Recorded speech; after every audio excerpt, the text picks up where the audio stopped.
They found the grave in spring, unmarked, sunken, hidden under the roots of a twisted elm tree that no one remembered planting. When they dug it up, the bones told a story no one in town wanted to hear. Two skeletons, curled together like lovers, but the DNA said otherwise. He was her father, he was her husband, and she died with him, willingly or not. A family erased from the records, but not from the ground. Hello everyone. Before we start, make sure to like and subscribe to the channel and leave a comment with where you're from and what time you're watching. That way YouTube will keep showing you stories just like this one. Somewhere in the Appalachian Mountains, far from any paved roads, past rusted-out mailboxes and houses that haven't seen electricity since the Eisenhower years, there used to be a home. The locals called it the Crooked Place. That's not what the family called it, of course. They called it home, and they lived there for over 80 years. The records are thin. Some say the land was granted after the Civil War to a wounded soldier who never came back down the mountain. Others whisper that it wasn't land that brought them up there, but shame. A brother who ran off with his sister, a child born with too many toes. Stories blurred by time, but always circling the same truth. This family didn't mix with the outside world. By the 1920s, no one in the nearby town of Withers Hollow dared go near the Crooked Place, not because they were violent, not because they were criminals, but because they were too quiet. Children who never spoke, women who never left the porch, and a man everyone called Father, though no one knew his first name. The children all had the same eyes, pale grey, clouded like glass, even the babies. One teacher from the town tried to drive up there once to see if the children could be brought into school. She came back crying and quit her job the next week. Her final written note simply read, "They call him both." She never explained what she meant, but when we finally uncovered the burial site in 1998, we understood. She was buried with her father and her husband. The girl's name was Elsie Mae. Born in 1947, her name shows up just once, on a birth ledger in faded ink, inside a crumbling county courthouse where most pages had been eaten through by mold and rats. No mother listed. Only one witness, Thomas J. Alridge, her father. But by the 1960 census, there is no Elsie, no Alridge family at all. It's like they vanished. Locals say they didn't vanish, they withdrew. Every few years, someone from Withers Hollow would hear strange singing in the hills, hollow, hymn-like voices echoing just before dusk. They said it was a girl, young, singing to someone she called Papa. No one ever saw her, but dogs would howl the second the voice began. Then came 1974, a brutal winter, historic snowfalls. An electrical line snapped just outside the hollow, and a pair of linemen were sent up to make repairs. When they didn't report back after 48 hours, the town sent a rescue party. What they found wasn't a rescue, it was a door. The linemen were fine, shaken but fine. They'd found shelter in an abandoned feed barn deeper in the woods, but nearby, half buried under fresh snow, they found a small handmade chapel, nailed together with uneven planks, no windows, a red cloth tied around the handle like a warning. They went inside. There were no pews, no altar, only bones. Animal bones mostly, but in the corner, behind a curtain of stitched-together pillowcases, there were dolls, 5 of them, dressed in real clothes, all with glassy grey eyes. And behind the dolls, a portrait, burned around the edges, water-damaged beyond recognition, except for one detail, a man and a girl holding hands. The man wore a preacher's collar, the girl, a bridal veil. One of the linemen tore it down and took it with him. By the time they got back to town, he refused to speak. He left the job a week later and moved out of state. He died in 1999, but his wife kept term. He photo. In 2012, she handed it over to a researcher from our team. She said it was time to let go of what never should have been. Elsie Mae wasn't missing. She'd been hidden, in plain sight. The man in the photograph, Thomas J. Alridge wasn't just Elsie's father. He was her only family. Census data shows he lived alone for decades, but medical records reveal something far more disturbing. In 1965, a traveling nurse was sent up to check on him after reports of illness. She noted that the home had another occupant, female, likely adolescent or early 20s, emotionally stunted, no verbal communication, abnormally close attachment to presumed caregiver. The nurse was reassigned immediately after filing her report. No follow-up was ever conducted. The town sheriff called it mountain business. But the photo, the burial site, the scattered scraps of ledger paper, they all confirm what the town chose to ignore. Elsie was born in isolation and raised in confinement. Not in chains, but in expectation. She never attended school, never visited town. She existed in a house where the man who raised her also renamed her, not daughter, not child, but bride. By the time Elsie turned 15, Thomas had built what he called the sanctum. Part chapel, part nursery, part tomb, a place where sins were renamed as sacraments. In his journals, found hidden beneath the floorboards of the chapel, he described her as the chosen vessel. He believed the bloodline was divine, that isolation made it pure.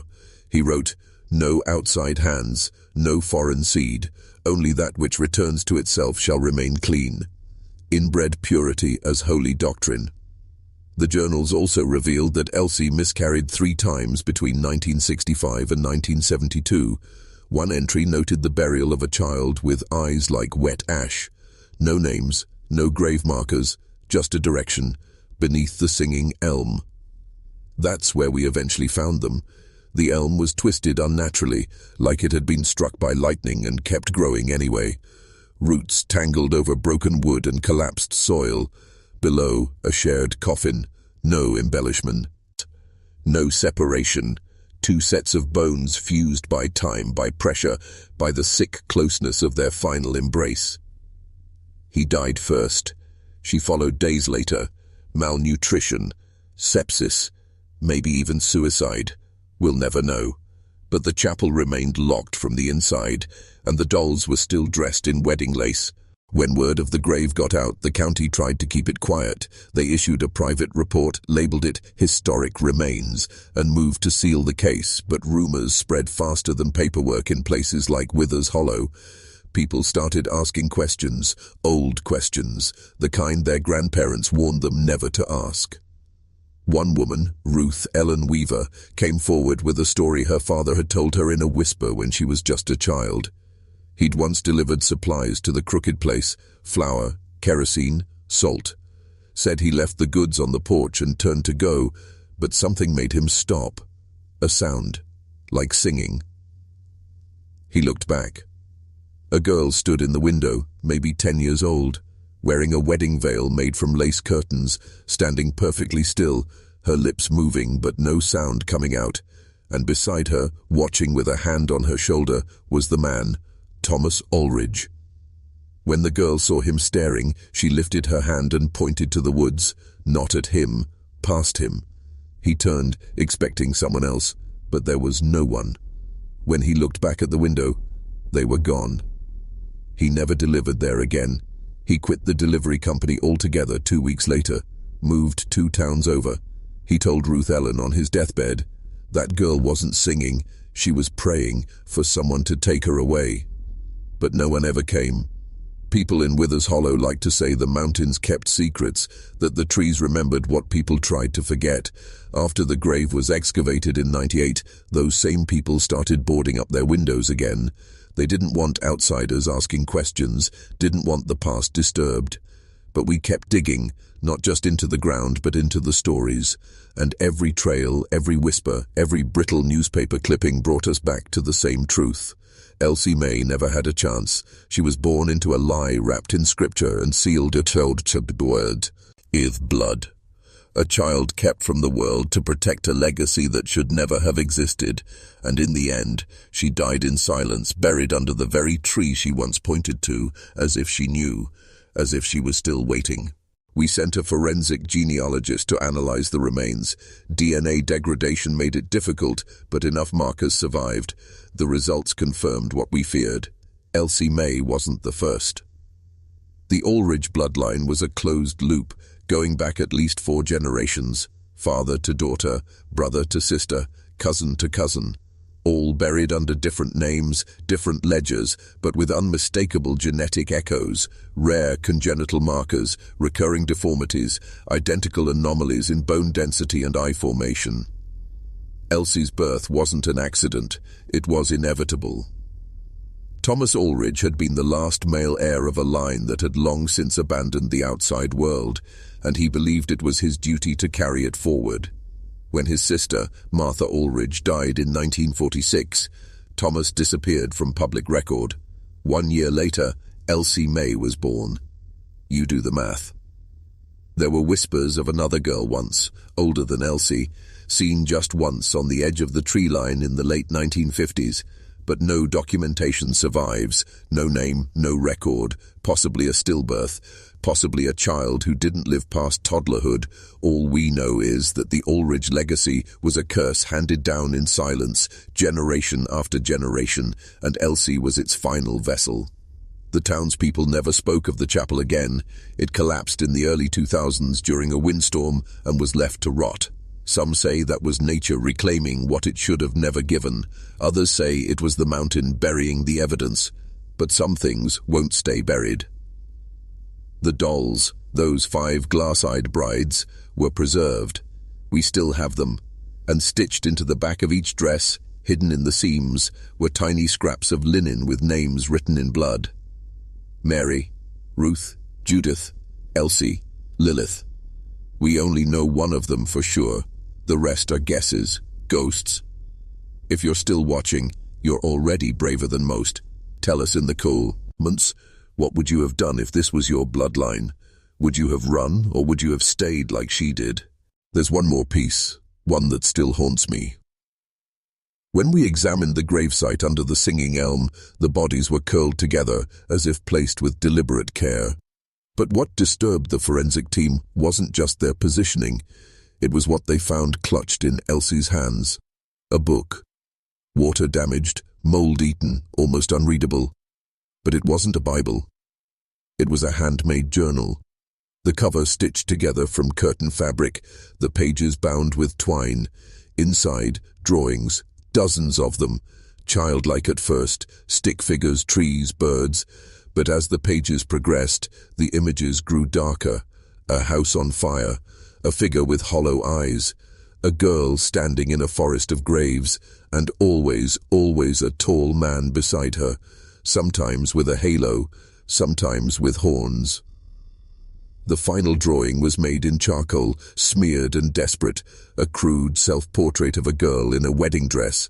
Her eyes blacked out, the man beside her, holding her hand, but with no face. Above them both, the words, "He said the sky would split open and let us in." We don't know when she drew that, possibly in the final days, possibly earlier, but it offers the clearest glimpse into her mind. A fractured, isolated soul trying to make sense of a world that had been carefully constructed to keep her blind. There are no signs Elsie ever left the property, no evidence she ever saw another face but his. Think about that. 28 years, raised not by a father, not by a family, but by a doctrine of blood. A life without context, without escape. Her reality was a prison dressed as prophecy. She wasn't just hidden from the world, she was rewritten, until even her own reflection couldn't speak back. And yet in those drawings, you can feel her screaming. Not loudly, but in quiet shapes, in crooked lines, in the space between a girl and a grave. What Thomas Alridge did wasn't madness. It was intent. And that's what makes it so terrifying. Because when something is done in madness, you can dismiss it as chaos. But when it's done in love, in worship, that's when it becomes legacy. The Alridge property is gone now, overgrown, swallowed by vines, thorns, and time. No road leads to it anymore. The trails have faded, the roots have reclaimed what was theirs. But sometimes, on cold, quiet mornings, local hikers say they still hear something. Not voices, not footsteps. Singing. A faint, high-pitched melody floating through the trees, wordless, repetitive, sad. And if you follow it, they say it always stops at the same place, the old elm, the one that split and twisted and grew sideways as if trying to reach something underground. The county says it's just wind through the branches. Locals don't argue, but they don't go up there either. Not anymore. There are no markers at the grave, no stone, no plaque, no history. The Alridge name doesn't appear in any museum or monument. The town still pretends it never happened. If you ask someone from Withers Hollow about it, they'll either change the subject or smile too wide and say, "We don't talk about the hill people." But the truth doesn't care whether it's spoken or buried. Elsie Mae existed. She breathed. She bled. She hoped. Maybe even loved. And in the final moments of her life, she held tight to the man who broke her because she didn't know what else love could look like. She wasn't a monster. She was the product of a closed room, of silence passed down like scripture. She was a reflection of everything we refuse to look at in our own past. The families no one speaks of, the crimes justified by blood, the sins that were never punished because they wore the right name. And she died believing it was normal. Buried beneath a tree that sings. So now we speak her name. Not to haunt, but to remember.